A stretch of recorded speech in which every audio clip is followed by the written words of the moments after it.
It's good to see everybody. We are starting a new book this week. It's called The Greatest Salesman in the World by OG Mandino. We apologize about getting the information out a little later to y'all. But all the chapters are up to date on each event as we move forward for the rest of the book. There's a total of 18. So some of the weeks it's gonna say like 3 to 4 chapters. The book is this small. So don't worry. It's not like an excessive amount. I know Imani has family obligations today, so she wanted me to let y'all know that she'll be back next week. And then there's just a few people who are working and stuff. So this week we are covering chapters 1 through 3. Um, and yeah, I'm excited to hear everyone's perspective. It'll be a short one, but a good one. Um, I know this is kind of teeing everything up for the scrolls though, so if y'all didn't get crazy amounts of revelation, it's okay, but there's still some good things to note on. But Amber, welcome back, girl. It's good to see you. If you want to start us off, that'd be dope.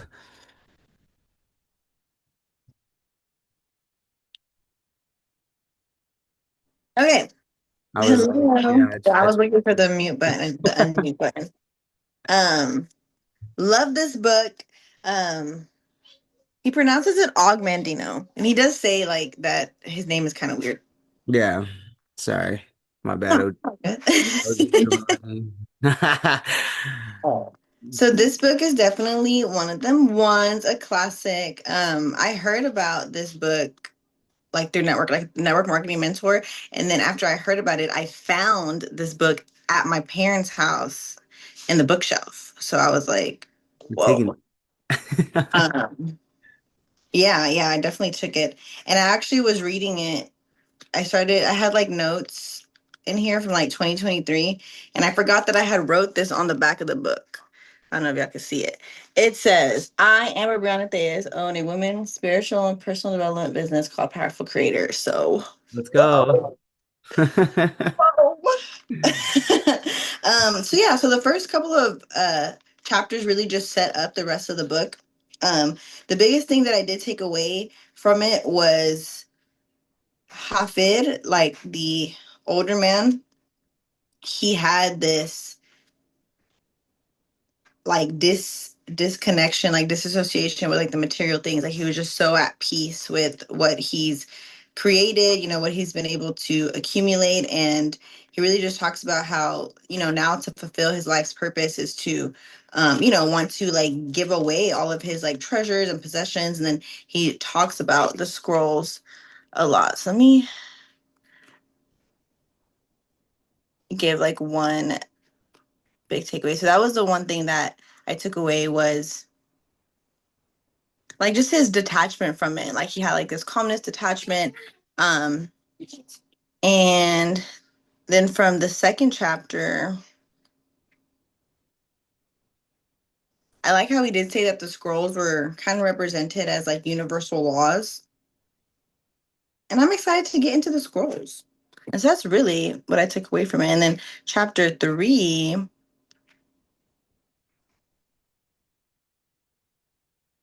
honestly, I didn't read chapter 3 because I thought it was only 1 and 2. But it's okay. But that's just really what I took away from the first two, was just really setting up the book. And I was listening to the audio this morning just to like review, and it talked about Augmandino a lot. Like he was doing His the story. audio. Yeah, like his Yeah, yeah. story. And his story was really, really good. Like he was, like selling insurance, and he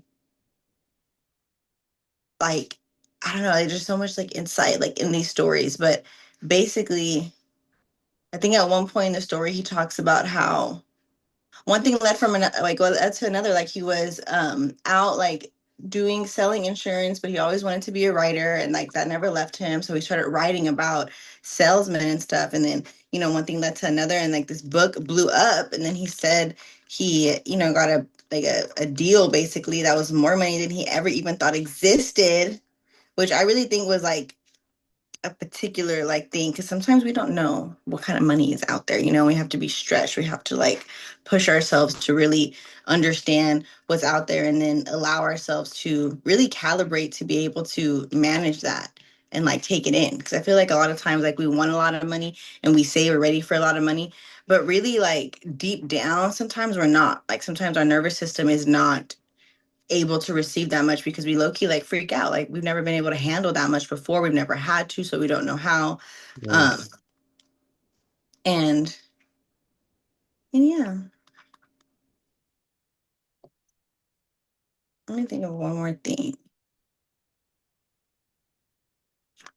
I've been reading this book for a couple of years, and I do definitely think this is one of those books that you like read over and over and over again.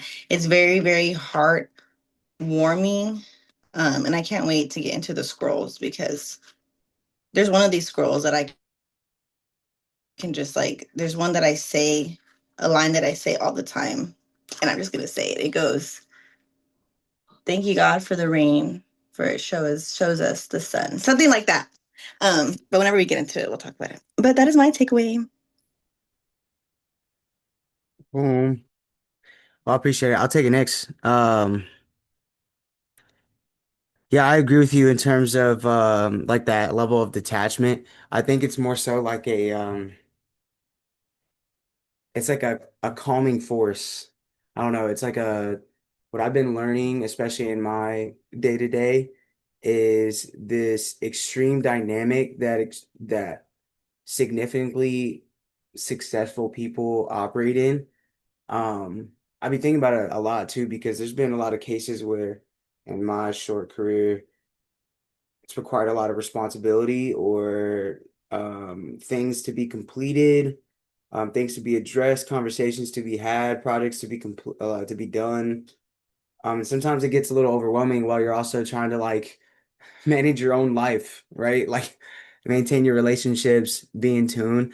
But this dude reminds me of um like this unbothered sense of peace and this level of growth that comes with detachment. So shout out what you mentioned in terms of like a book that you read over and over again. It reminds me of The Seven Spiritual Laws of Success, and even like books that we've read prior from Babylon, The Richest Man in Babylon, and um, The Monk Who Sold His Ferrari. Because at the end of the day, um, I heard a story.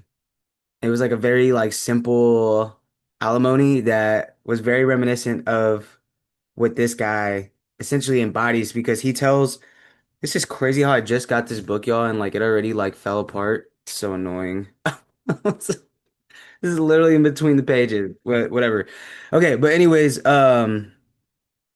he said he told his friend because his friend is like, bro, why you want me to sell everything and give it to the poor? Like, why should we stop getting at first his command was like buy no more goods because we have enough and immediately sell everything that is mine and convert it all to gold. And old boy's like, why would we do that? Like you're having the most profitable year. And he referenced old boy, his trusted colleague, and was like, what have I commanded you to do every year from this point on?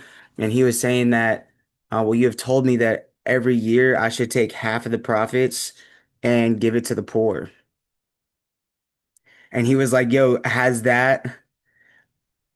um,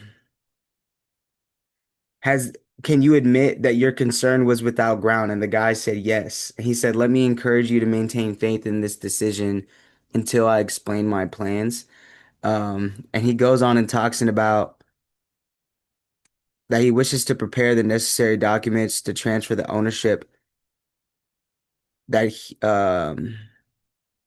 that is manages that he manages to distribute the gold talents to everybody who's helped and spread years of loyalty. So he was like, there's a purpose behind my madness, even though you're seeing like the first few steps. That man is actually playing chess. And it just reminds me that like at the end of the day, like if you move with a level of certainty in what you've built and your willingness to like give that which you get, it reminds me of the seven spiritual laws. Like you're gonna receive 10 times more. And if you can't hold on to anything, it's fine. And at the end of the day, like we be going after our whole lives, like trying to reach these levels of accomplishments And I think it's very foretelling from a lot of books that we've read, but also people who are there, that none of that stuff really matters. It's really about the relationships and what you have, right? And I guess I'll explain a little test, like the little story that I related to from the first chapter itself. But there's a fisherman, and he is busting his tail to reach a financial goal so that he's wealthy and free. And he talks with a multi-millionaire about how to do so. And he was like, I just feel like I can't really like get to the goals that I want. And the millionaire was like, well, what do you like? How much free time do you have, and what do you do with your free time? And old boy was like, well, during my free time, it's a decent amount because I like to get my rest. I spend time with my wife. I go and vibe out and get some of my hobbies done on my own. And even just like fish for leisure rather than like fishing for profit. He was like, okay, well, why don't you take some of that free time and instead of like indulging in that stuff, like go and fish more for profit, take the profits that you have, build and find some other people to help run it with you so that you can grow a enterprise around that, sell that. And essentially he's telling them like go and get the avenues from where you're at and create more profit, get more help to get more profit. And then eventually you'll be able to have all the time that you want to do whatever it is that you want. Um, And isn't that the point? And the guy was like, yeah, absolutely. He was like, like if you go in and follow this route, you'll then have all the free time that you have to go and spend time with your wife, sleep in a little extra, fish for leisure. And he essentially repeats everything that old boy says that he's already implementing. And the overall lesson of, or the measure of the lesson was him letting him know that like your wealth is here and now. Like what you're after is very similar to what you already have. And you don't even realize it yet because you're looking for a dollar amount when you're more so aiming for the lifestyle and the memories, the relationships, the experiences that come with that money. But technically, you're already making time for it. So be patient with yourself and understand that like an abundance will come to you when you recognize you already abundantly have what you need. And it was a really cool like paradigm shift because like there's been a lot of things that I've been thinking about as of late on like getting the type of wealth and riches that I want. But I also understand that wealth is like now more so than ever. We talked about it on Bible study, it was cool. But now more so than ever, like I understand wealth and a whole different paradigm from when I always said that it's the well-being of your whole being. And I've been putting that into practice more often than not. And it's just been very like freeing to say the least. Other than that, that's one thing I wanted to touch on is like, yo, if you're making the time for the things that matter most to you, you're extremely wealthy as it is.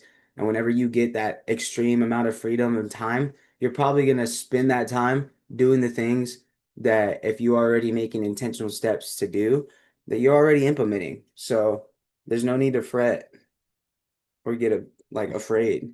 Um, but yeah, anyways, he talked about the scrolls as well in chapter two. I'm excited to hear about essentially he was kind of like expressing, I don't know if you caught this or if okay, you started reading just yet, but essentially the the way in which the scrolls get read, apparently we're supposed to like read scroll one like every day for 30 days in the morning and night. And then scroll, he says in I think it's on page 12. Let me find it.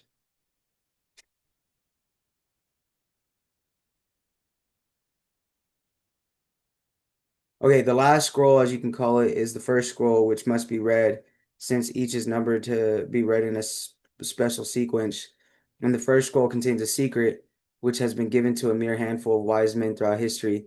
The first scroll, in truth, teaches the most effective way to learn what is written on the others. And then the guy's like, it seems to be a task that anyone can master. And he goes, it is indeed a simple task provided one is willing to pay the price in time and concentration until each principle becomes a part of one's personality, until each principle becomes a habit in living. And I really wanted to touch on that because I don't think people understand that part. And it's yes, he's talking about the scrolls and how to read it and implement it. But like, peep how he says, willing to pay the price in time and concentration until each principle becomes a part of one's personality, right? He's not talking about things to do. He's talking about a person to become. He's talking about like the concentration of their mind, and of your attention so that you can do the right things and become the right person because he essentially says that the principles become habits, and we understand like in the um ideology of the timeline of events is that like habits come from actions and actions come from emotions, emotions come from attitude, and your attitude comes from your beliefs and the thoughts that you focus on.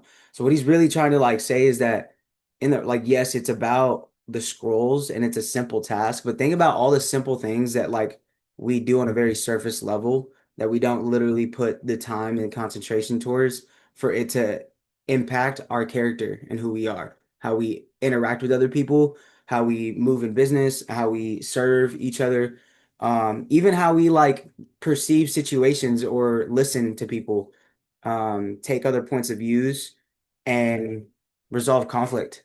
Like these are all things that are inevitable as being a human being and having experiences on this planet before we're gone.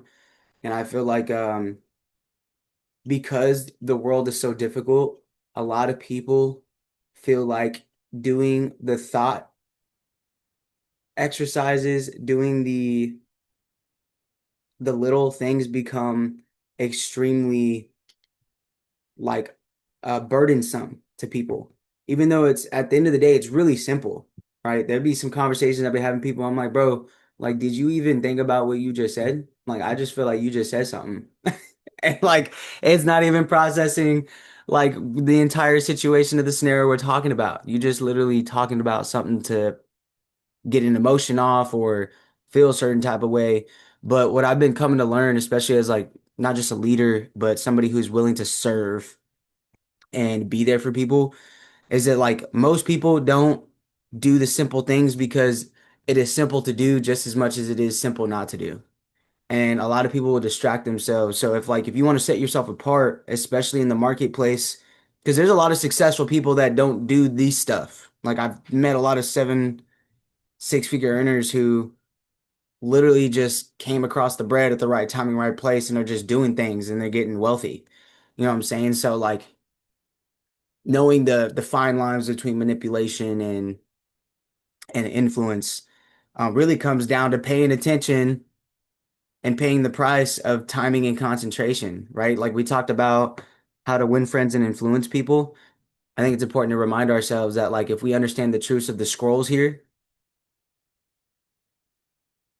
like we can either consciously do right with them as we move forward, or we'll subconsciously take advantage of them and create things on our own accord or that were not ever intended because we weren't thinking about the small things, the simple tasks. So I feel like as a reminder, like as we're going through our lives in this season, reading the scrolls as it is, I think if we do the simple tasks continuously, it's going to continuously set us apart, and that'll be like on display as we move forward for people to see as an example. Um, that was the biggest part from chapter two for me that I wanted to touch on because I feel like a lot of people ignore the simple tasks. And then chapter three, um,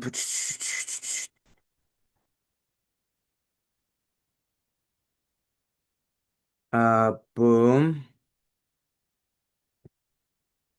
Okay, so I'm gonna read a excerpt from chapter or from page 22, and then the last page on 26. So he says on 22, it says, "First, you must prove to me and more important to yourself that you can endure the life of a salesman, for it is not easy and not an easy lot you have chosen. Truly, many times." Have you heard me say that the rewards are great if one succeeds, but the rewards are great only because a few succeed? Many succumb to despair and failure without realizing that they already possess all the tools needed to acquire great wealth. Many others face each obstacle in their path with fear and doubt and consider them as enemies when in truth these obstructions are friends and helpers. Obstacles are necessary for success because in sailing, as in all career of importance, victory comes only after many struggles and countless defeats. Yet each struggle, each defeat sharpens your skills and strengthens your courage and your endurance, your ability and your confidence. And thus each obstacle is a comrade in arms, forcing you to become better or quit. Each rebuff is an opportunity to move forward, turn away from them, avoid them, and you throw away your future. Notice how like when he says turn away from them, he also inputs avoid them. So like you can be facing them and still avoiding doing the things, right? And I think that's important. I know out of everybody on here, I think I've known Amber the longest, but in terms of building business together, it's definitely been me and Mikhail. And like when it comes to like failures, um, shit, excuse my language. But it really just comes down to you either get better or you quit. Like, and I, and there have been plenty of times where I've literally just wanted to lay down and just not even get up, and continue putting effort in. But I think it's that paradigm shift of understanding like everything is designed to guide you. Um, like for example, I went and checked out an opportunity that was a hard no from the jump. And I looked at it as God saying, that's a closed door, brother. Keep going. So, like, just like obstacles are necessary. And, like, you got to understand. I know he's talking about being a salesman, but we all remember The Strangest Secret by Earl Nightingale. Like, we're all selling something, right? Either our perspective to our families, our point of views to those that we're actually putting on a product or service, ourselves on skill sets and things that we consider to be profitable or worth going after, worthwhile of creating. You've got to understand that that route is a route catered with opposition. And I felt like if you're prepared for that and you accept that, then you should just change your paradigm on it because in the midst of feeling as though you want to quit or that these things are completely surmounting against you, I think it's like the bounce back period of time where you decide like, okay, bet here's how I'm gonna do different. Here's how I'm gonna become better from this situation, and we'll keep it moving. At least that's what I've done. Sometimes it would take like weeks. Back when I first got started in business, it would take like months of me just distracting myself with other things, school, work. Now it's been taking like days and hours, not even days anymore. It's been like less than a day. Maybe I'm spending 4 or 5 hours processing and thinking about what it is, but my bounce back time has been a lot more effective, and it's really just because of the acceptance of that ideology. He says failure will overtake you if you determine to failure will never overtake you if your determination to succeed is strong enough. And I really think that's why like the first chapter of Think and Grow Rich is a burning desire. You know what I'm saying? Like I commend all y'all because obviously we're all going after something greater than what we've been able to create thus far, and we're still here.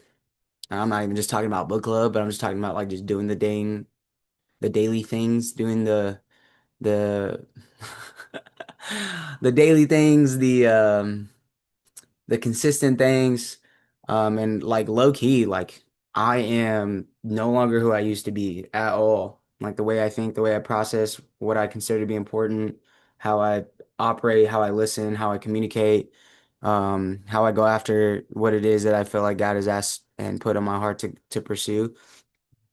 I really just think that what I viewed as failure for a long time has just been a setup, for me to get to where I'm at. So. Anyways, last thing is keep it always in your mind and you will overcome seemingly impossible obstacles that you are certain to confront you as they do everyone with ambition.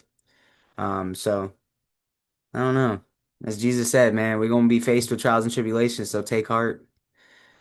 Consider it pure joy, as my brothers and sisters, and I'll pass it to Mikhail.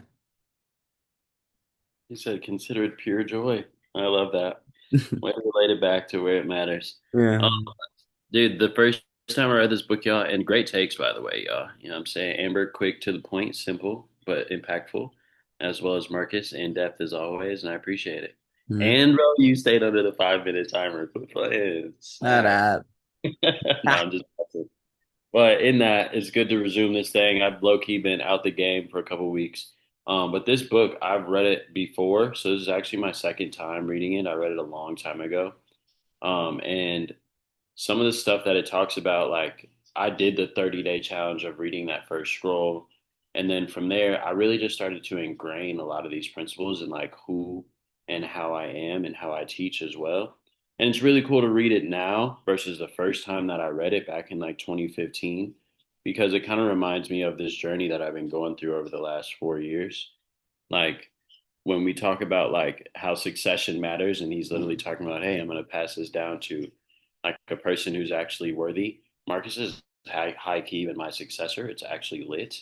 You know what I'm saying? We literally went down that route together of like me actually putting tests in up and then him actually passing the test and making sure that it was about character over technique and as well as just like identity over income, period. And then in that same process, we've been able to remind each other of that in this journey. So it's really cool.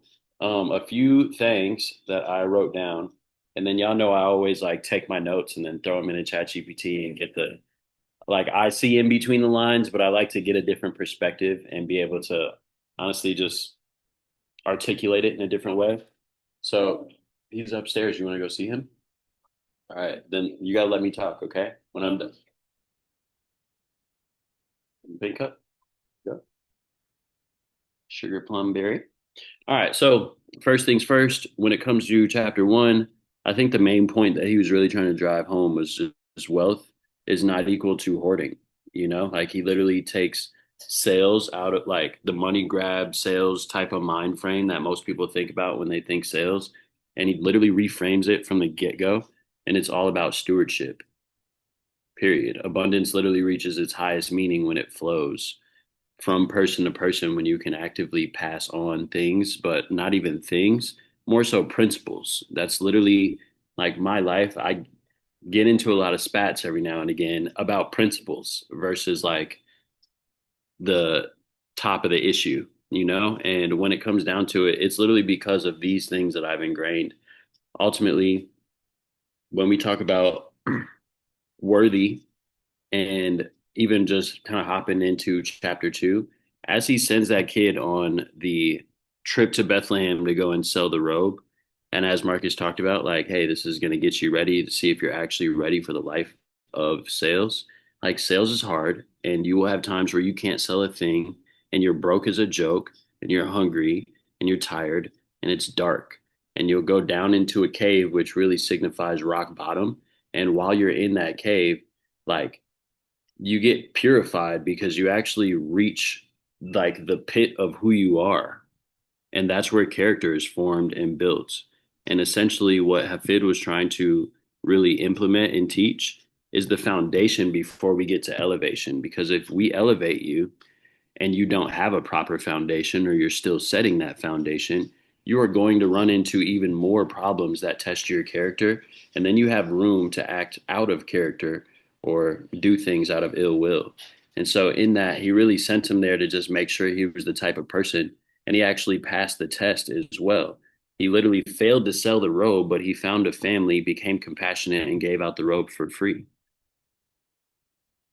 That part was literally a huge, huge, huge signal, even though it was a very small test that he went on. Like the test was not about revenue, it's about readiness. It's about discipline. It's about courage. It's about initiative. It's about integrity under pressure, because that is where true foundation lies. And so, one, I love the way that he just kind of sets it up because, hey, Brooklyn, I'm about to tell you to go upstairs if you keep playing with the fridge. I'm not going to lie to you. All right, here. You got to hit the button to open this side of it. So in that, As he talked about, one main sentence I just like wrote down: real success is the responsibility to pass on what formed you, not the right to keep what enriched you. And essentially, like that's what success is. That's what succession is. You need help opening it? Okay. That's what succession is. Like actually being able to pass down the tools and the lessons that you learned and who literally like that created who you are. And that's all it's about. You know what I'm saying? If people get the small skills, they can go build on the skills. Skills can be learned. Character cannot be learned. Jay Peso used to say it like this: I can teach you the skills, but I can't teach you that burning desire. I can't teach you how to have the responsibility of being a good character, a good person. I can't teach that, period. That's something that you just have to have. And in this test, it was a perfect test to see if the guy actually had it. Because yeah, he could have came back. Yeah, I sold the road to this guy for $500 down the road, and it was lit. Here you go, the $500. But that doesn't prove character. And when he came back with that story, that just proved character. So before life trusts you with money, it watches, or excuse me, with many, it literally watches what you do with one. Before you get any opportunities that you actually dream of, life will test you and see exactly what you do with the one opportunity that you have, which is the life that you have and the experiences that you've had in the process as well. So I love the first three chapters because it really just like it defines qualification on being able to start passing things down to one another. It also talks about stewardship. It talks about initiation. It talks about compassion as a strategy. And with me in my life, whenever I've gotten to a hard season and it feels like things just aren't going the way that I want them to go, this is literally something I fall back on. I've said it on numerous book club calls as well. I will go find somebody to do something that I don't feel like doing for them, and I'll more than likely go and do it for free. Period. That's literally what I will do because compassion is truly a strategy. Why? Because it just opens you up to the infinite possibilities of life and the world, bringing into seven spiritual laws of success.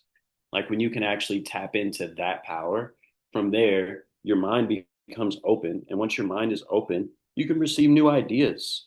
You can have new inspirations. And what happens out of that is usually opportunity is created. So that's a big thing, like on who I am and just how I've always moved. And so ChatGPT also spit out some like discussion prompts that I want to read for everybody really quick. One was a legacy check. If you had to liquidate everything tomorrow, what wisdom, not assets, would you pass on? And who would be worthy to receive it and why? Just some things to think about as you consistently go throughout this entrepreneurship journey. And then the one robe test. What is your current one robe? A small, inconvenient assignment that could prove you ready for bigger stewardship. What is that assignment in your life right now? And if you don't know what it is, be on the lookout for it because it's how you elevate. Third, ambition audit. Where is your ambition fueled by love versus ego? What single behavior would purify that desire this week? Honestly, I feel like a talk Marcus and I had yesterday hit that point for myself for sure, where I had to really check and see like, okay, am I coming out of this focused on ego or am I actually focused on love like we talked about? And so in order to see a different perspective, you've literally got to open up your heart and open up your mind. So you've got to audit yourself and where you're actually coming from, which brings me to my fourth place: compassion over commission. Recall a recent moment you chose quota over care. How would you replay it as if you were fit? What metric would you use to reward that behavior in your organization? That's a big one. Recently, definitely had a moment yesterday where I realized towards the end of the conversation, like I'm definitely choosing, honestly, quota and commissions over compassion. And I could just choose compassion and understand. And then from there, we could just move forward. And so, in that, it was really cool. Honestly, it's been right in line with whole life right now. Number five is worthy versus ready. You might want the next level, but are you ready? Kind of like Amber talked about. List three character traits that your next level requires and one daily practice to build each. For me, recently, my next level was like actively making the type of money that I need and whatever is quote unquote enough for my family, which that happens to be 5K a month minimum as an entrepreneur. That required me to really sit down and look at like what traits do I actually need to work on. One trait that I lost recently that I need to pick back up is like actually with my time management. It's actively horrible. You know what I'm saying? Right now in my life. I'm working on it truly. There's a lot of things that I'm honestly juggling with right now. Like when Amber talked about, like, are you ready for the money that's about to come in that you want? I've literally been in that space of being like, okay, like I felt like I was ready, and then I started to get to it, and I realized I've got a little bit of work left to do in order to master this level. Yes, I've stepped into the level. I've stepped into doing over 5K a month, no matter what, for the last 2 months now. But in that, as we step into this third month, it's about like mastering the level. And in that process, I've realized that definitely worthy, but haven't been all that ready. So my main practice for me, especially recently, I think it'll change my entire life, is actively getting on top of my time management. And for six, succession now. Who are you actively preparing as your, I don't know how to say dude's name, Erasmus? I don't know how to say his name, but his successor. Who are you actively preparing in your life right now? What system, notes, trainings, standards of operation, or scrolls will outlive you? It's one of the reasons why I write books and I put out digital products because these things will outlive me. I plan on the marriage toolbox right here, this little book I'm keeping on my bookshelf, to outlive me. And I want this thing to be used in churches and by counselors and marriage counselors for the next 100 years because the information is timeless. It's based upon the Bible and it's based upon what marriage actually is. And so, in that, like, what systems are you creating in your life to actually pass down? This is a system. Marcus and I have literally been publicly YouTubing this thing for now going on almost 4 years. It's freaking wild to think about. But literally, this is part of our succession. This is part of the information that we're putting out into the world. And honestly, it's not even just me and Marcus, it's everybody who hops on this call and literally drops some game because your game is being heard by people all around the world, even if they haven't seen it yet. It is literally out in the ether. And so, in that, like, just start thinking about that and become extremely intentional. It's one reason why I absolutely love creating digital products because at the end of the day, these things live on the internet forever and they will outlive you, period. So get very intentional about what you're creating, how you're creating it, why you're creating it in order to pass on that legacy of what you know and who you are. And then from there, what are some cave moments? Where are you in an emotional cave right now? What action, costly but aligned, would declare the person you intend to be? Transparent story, trying to not get emotional talking about this. It's been honestly one of the hardest weeks that I've had in a very freaking long time, not gonna lie. I got into it with my parents last weekend on the topic of just accountability and responsibility and just holding them accountable to their actions. And I was met back with a lot of opposition. I was met back with a lot of words that were extremely out of character for people who call themselves parents towards me. And in that process, it was one of the hardest things ever to do to consistently just respond with love and hold my standard. It's one of the hardest things I've ever had to do. And in that, the way that I was met at the end, I was like, wholeheartedly, fuck y'all. Excuse my language, but I'm good. I did. I'm sorry, Brooklyn. But like real life, y'all, I was like, I'm done and I'm over it. And I'm going to consistently like love you guys, but from way over there. I don't want to see you. I don't want to talk to you. Don't text my wife. Don't text my children. No, none of that. I don't, none of that. I'm good on it. Love you, mom, but you're cooked. And so in that, then my daughter's birthday came around. My mom sent a whole bike for my daughter's birthday. You know what I'm saying? She was riding it around yesterday. It's this huge box sitting in my living room currently right now. Y'all can, the bike ain't there, but the box is still there. But in that,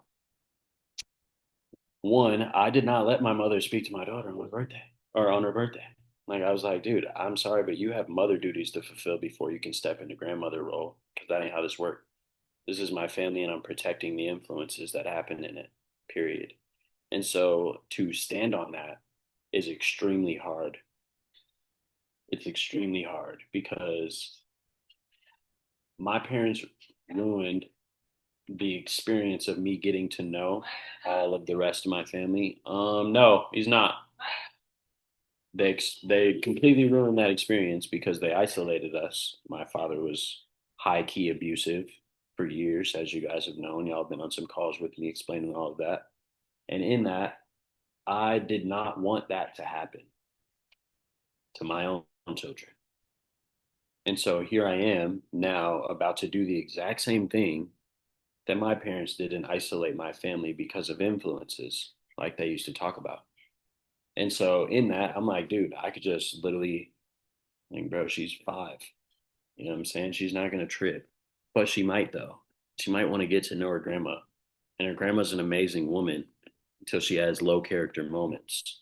And so in that, the other day when we were putting together the bike, I had to make a decision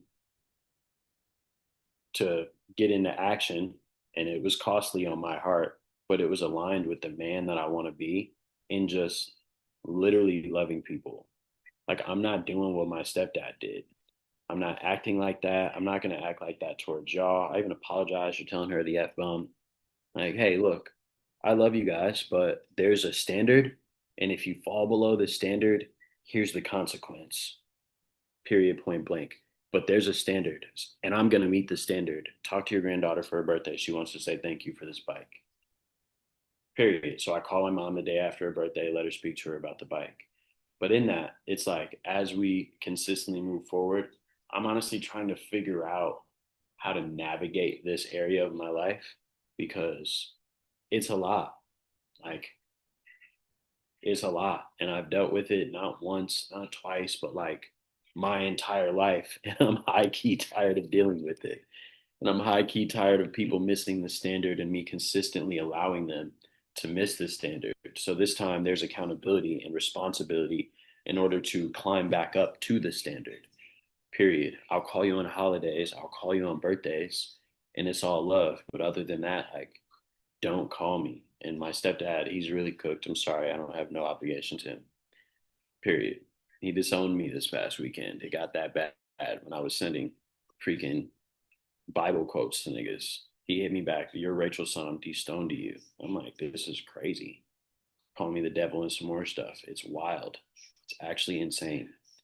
And so in that, as I like go throughout this season, I'm excited to even just get back into this book. I feel like because this book is centered on character and principles more so than it is money, materials, and things. And I grew up with the exact opposite. My parents are like, okay, like my mom's apology is sitting right here.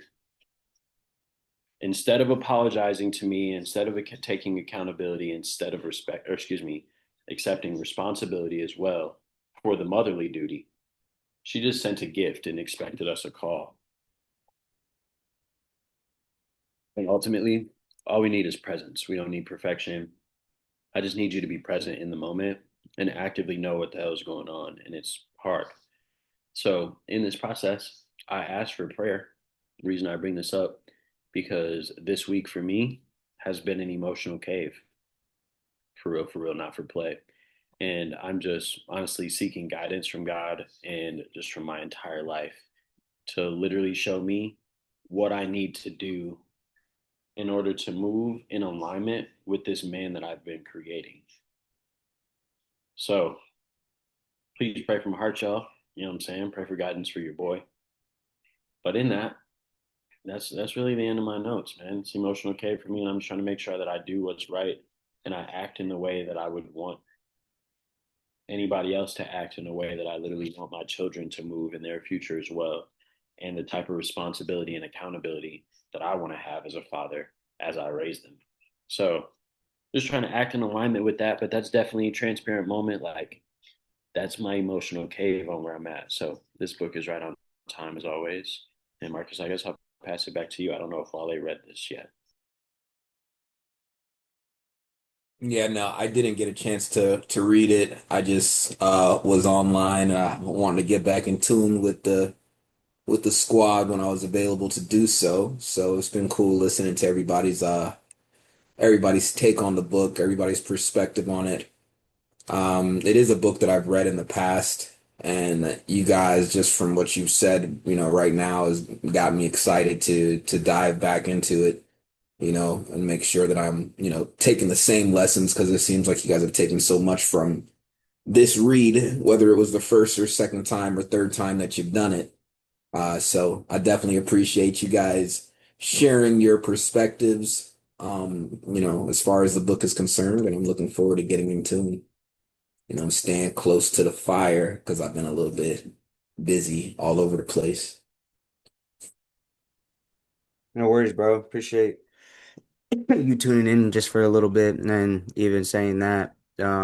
Just a heads up, if you ain't got the book, it is on the digital library. It's under the sales folder.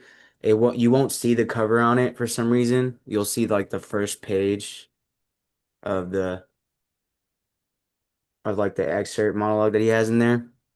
I'll read it real quick because it's very short. It says, I will persist until I succeed.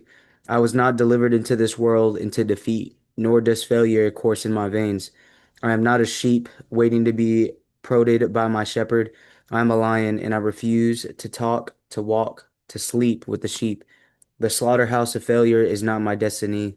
I will persist until I succeed. So it's just an excerpt from the third scroll that we'll read again.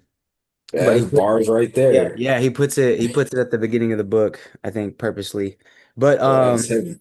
yeah, that being said, let me see how I outline this. Yeah, so today was chapters 1 through 3, and Okay. then next week we're gonna be covering chapters 4, 5, 6, and 7.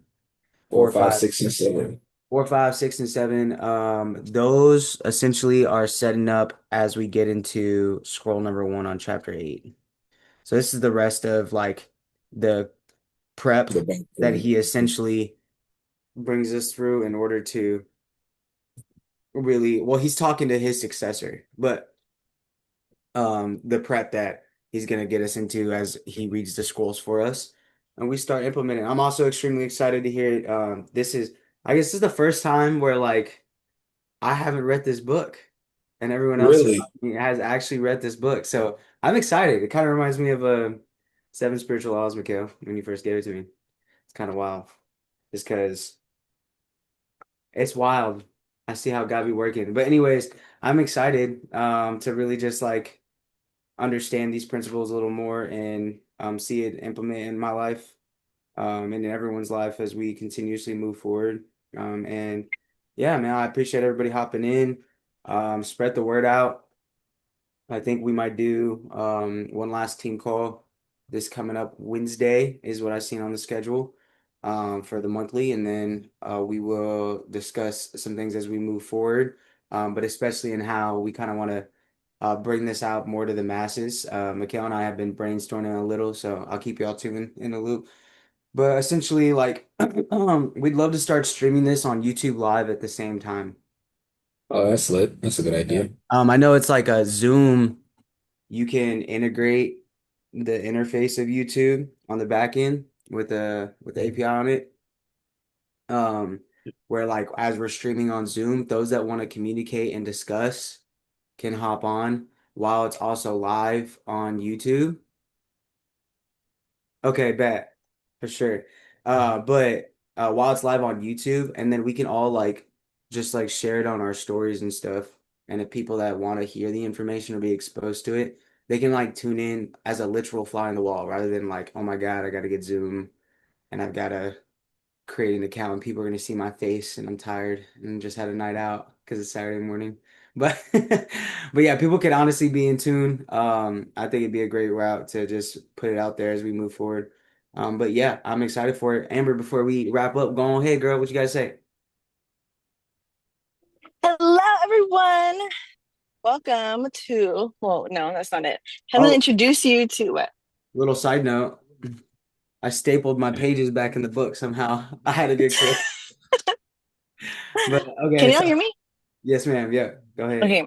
Um, Fast forward, I got offered a marketing manager position for a petroleum gas company, Let's go. fully remote, based Sweet. out of Colorado, and I'm so excited. Wow. It's literally double my income. Whatever I was Oh my making in January goodness. plus times two, and I'm so excited because now I'm gonna get paid to learn to train. Like obviously, powerful creator, that's never going away. This is just another step, another like skill set that I'm gonna really dive into, and all the trainings and everything that I've been investing in myself. I'm excited to get invested into because it's going down. Sheesh. Congratulations. That's Congrats, epic. So dude. yeah, some more hands How'd you get on in tune with that? Did you you ran into networking. I met go? somebody like a while ago, and I didn't really know him. Like we were just like chatting, and then I would tell him all the stuff that I was doing for Powerful Creator, and he just kept making comments about like, "Oh, you should just do that for my company. You should just do that for my company." And whatever, it was like all talk, you know.